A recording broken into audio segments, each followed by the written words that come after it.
What's up, guys? My name is Zack, and today I am driving a 2024 Chevy Silverado EV WT3LT. Below me is a completely electric drivetrain because this is the all-new electric Silverado. I am so excited to be sharing it with you here today because this is the WT trim, meaning work truck, which is not a high trim. This is a more average, more run-of-the-mill Silverado EV that we're going to start seeing more and more of. If you have a business or if you don't want to pay RST prices, this is what you'd actually get. And all of the videos you've probably seen online so far were of the RST because there was a big drive event up in Michigan, I believe, not too long ago. And so today this is going to be a very real world look at what the Silverado EV is going to be on the streets of America, and I'm excited to share that with you today.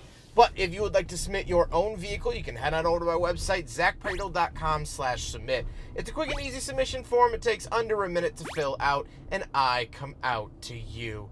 Also, huge thank you to Ray Chevrolet in Fox Lake, Illinois for letting me take out their Silverado EV. More on them later on, but huge thank you to them. Browse their inventory. It'll be linked in the description below. But let's get back to that all-electric drivetrain. Well, the WT is detuned, if that's still a word, then the RST. So this makes 510 horsepower through 2 electric motors, which 510 horsepower is nothing to thumb your nose at. It's still a wonderful number. But if you do go up to the RST, you get 754 horsepower. So I guess pick your poison there. It does have the Ultium battery from GM with a 19.2 kilowatt high voltage AC charging available, 350 kilowatt voltage DC public fast charging available, and of course, because it has 2 motors, it is all-wheel drive. Numbers are fine and dandy, but how does it feel to drive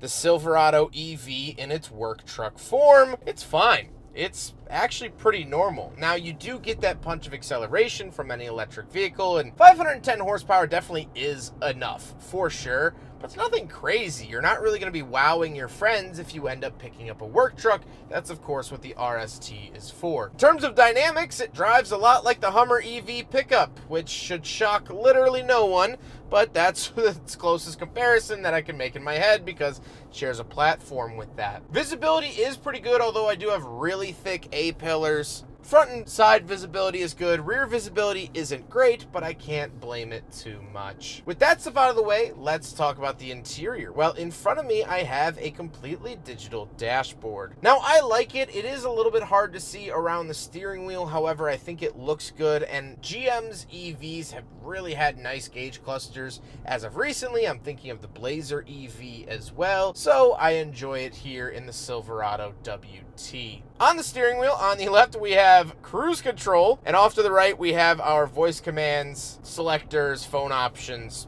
things like that. Off to the left, we do have a climate control vent, as well as our power parking brake, trailer mode, lane keep assist, frunk opening, this does have a frunk, gauge dimmer switch, and then our trailer brake adjustments down to the bottom left.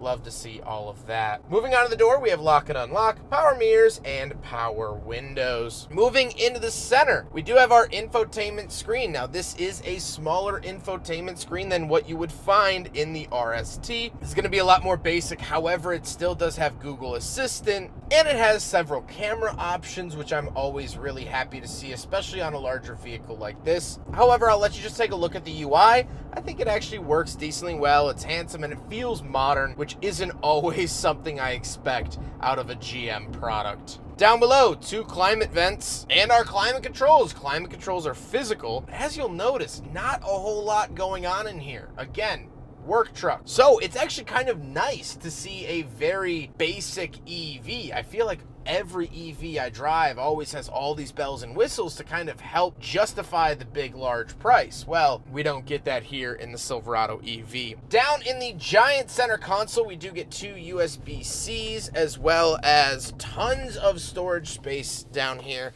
And we get cup holders, so we will do a big friggin' bottle test here in the Silverado EV for the very first time, and unfortunately, it fails. Truck cup holders are starting to shrink. The 2025 Ram Tungsten also fails the big friggin' bottle test where it used to pass. So, interesting statistic where the Silverado follows suit. Then we have a giant opening center console, cup holders at the rear of the center console, and then we'll talk about the seats. Seats are very basic. They're just leather seats. Very nondescript, don't have any logos, don't need any logos. I'm actually kind of surprised that they're not cloth. I kind of half expected them to be cloth seats, but here we are. Still get some type of leather here in the Silverado EV. However, speaking of seats, we do have back seats, so let's go do a back seat review. All right, if you can hear me from way over there, I'm in the back seat of the Silverado EV work truck, and a couple of things to note. First of all, I don't know if this light's gonna go off. I thought I closed the door.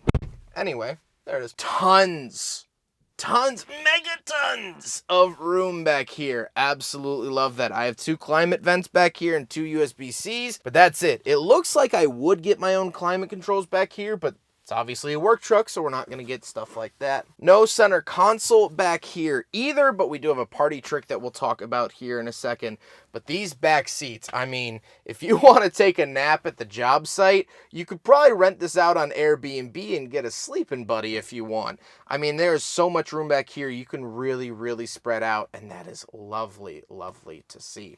However, let's talk about that secret little trick. You can fold these seats up as well to give you a lot more room on the floor if you want to haul something while it's raining. Very great and easy to do that. Let's come around back here into the tailgate. Really just traditional lever there, and it has a soft open, but it's not power, it's not anything like that. Of course, you are going to notice that with the work truck variant. Now, once we are back here, as you'll notice, there is no midgate. So on the RST, that is a huge advantage of the RST, is that you can actually open up that panel and go into the rear passenger compartment. The work truck does not allow for that. So kind of an interesting thing to talk about. And over here, we have outlets. That is a 220 outlet. And then these are just 4 standard wall outlets. So very, very cool to see that. You get 220 in the back of the Silverado EV. Absolutely love to see that. You, of course, get this nice cargo cover as well, which I assume for most work vehicles will probably be taken off and never used again. So that is the rear functionality of the Silverado EV, which I think is absolutely wonderful. However, though, because this is an EV, we do have a frunk. You hit it twice here on the key fob, and it'll pop it up like that. Then you pull it up like a normal hood. So of course we have like our at-home charger and whatnot right here. We have some storage space, our little glow-in-the-dark hood release in case you get trapped in here, and we have a wall outlet in the front.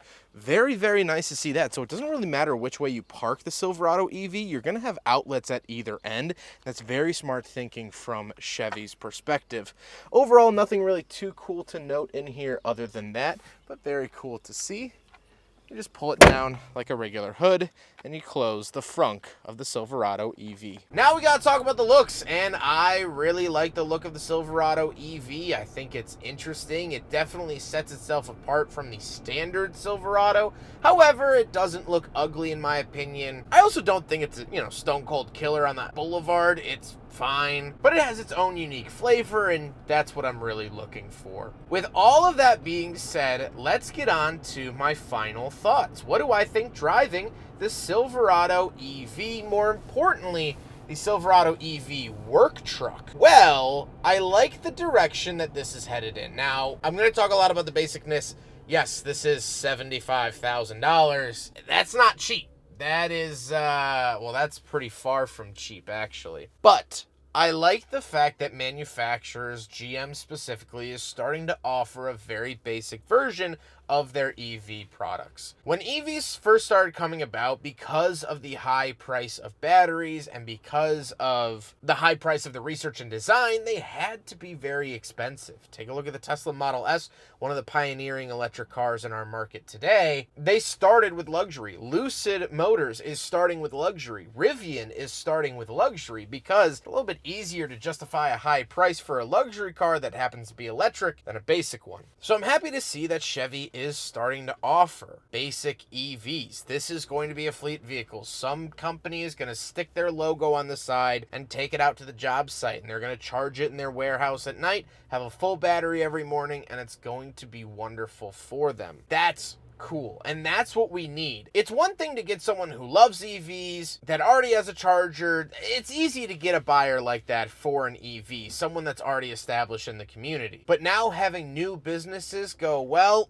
you know, we need to update our fleet, and Chevy's doing electric now. Maybe it's not such a bad idea. Maybe we should start that switch over to electric. That's what this truck is going to do. It's going to allow businesses and contractors and whoever that easy way to now get into EVs. If you're an insurance quoter or a contractor and you don't go too far, well, this is a really good option. And pair it with the fact that it can tow 10,000 pounds, well, now it starts to make a lot more sense. And yes, that price tag is high, but let's not forget about the tax write-offs that would come with it. Let's not forget about the diminishing cost of refueling them. There's a lot of factors at play. And from where I'm sitting, I really like the Silverado EV. I think they did a good job with it. And I really wasn't expecting to say that here today. I hope you guys enjoyed the video. Huge thank you to Ray Chevrolet in Fox Lake, Illinois,